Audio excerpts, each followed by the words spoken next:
കുതിരാനിൽ ജനവാസ മേഖലയിൽ വീണ്ടും കാട്ടാന ഇറങ്ങി. ഇന്നലെ രാത്രി 1 മണിയോടെയാണ് കാട്ടാന എത്തിയത്. ജനവാസ മേഖലയിലെത്തിയ ആന ഇരുമ്പുപാലത്ത് എത്തിയ ശേഷം മടങ്ങിപ്പോയി. MS ലിഷോയുണ്ട് വിശദാംശങ്ങൾ നൽകാനായി. Lishoy, good morning. ഈ ആനയെ തുരത്തി ഓടിക്കുകയായിരുന്നു അതോ തനിയെ തന്നെ തിരിച്ചു പോവുകയായിരുന്നു? ആ പ്രദേശവാസികളൊക്കെ എന്താണ് പറയുന്നത്? അവസ്ഥ എന്താണ്?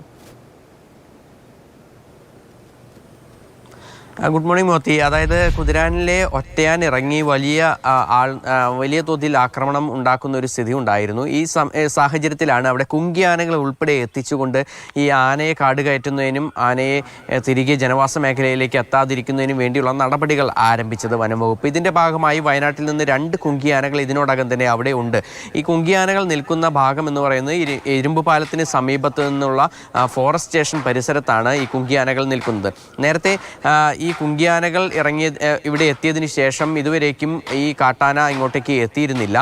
ഇന്നലെ അർദ്ധരാത്രിയാണ് ഈ ആന ഇങ്ങോട്ടേക്ക് എത്തിയത്. എന്തായാലും ആന വലിയ അക്രമാസക്തനാവുകയോ മറ്റൊന്നും തന്നെ ഉണ്ടായില്ല. മാത്രമല്ല, ജനവാസ മേഖലയിൽ ഇറങ്ങി ഇരുമ്പുപാലം ഭാഗത്ത് എത്തിയതിന് ശേഷം ആന മടങ്ങി വീണ്ടും കാട്ടിലേക്ക് തന്നെ പോവുകയായിരുന്നു. ഇരുമ്പുപാലത്തിന് സമീപമാണ് ഈ കുങ്കിയാനകൾ നിൽക്കുന്നത് എന്നുള്ളതും പ്രധാനപ്പെട്ട കാര്യമാണ്. ഒരുപക്ഷെ കുങ്കിയാനകൾ അവിടെ നിൽക്കുന്നതിനാലാകാം ഈ ആന മടങ്ങിപ്പോയത് എന്നുള്ള ഒരു നിഗമനത്തിലാണ് വനംവകുപ്പ് ഉള്ളത്. ശരി, MS ലിഷോയാണ് വിശദ വിവരങ്ങൾ നൽകിയത്. ഈ കാട്ടാന ജനവാസ മേഖലയിലേക്ക് എത്തുകയായിരുന്നു. ഇരുമ്പുപാലത്തെത്തിയ ശേഷം മടങ്ങിപ്പോയി എന്നതാണ് നമുക്ക് മനസ്സിലാവുന്നത്.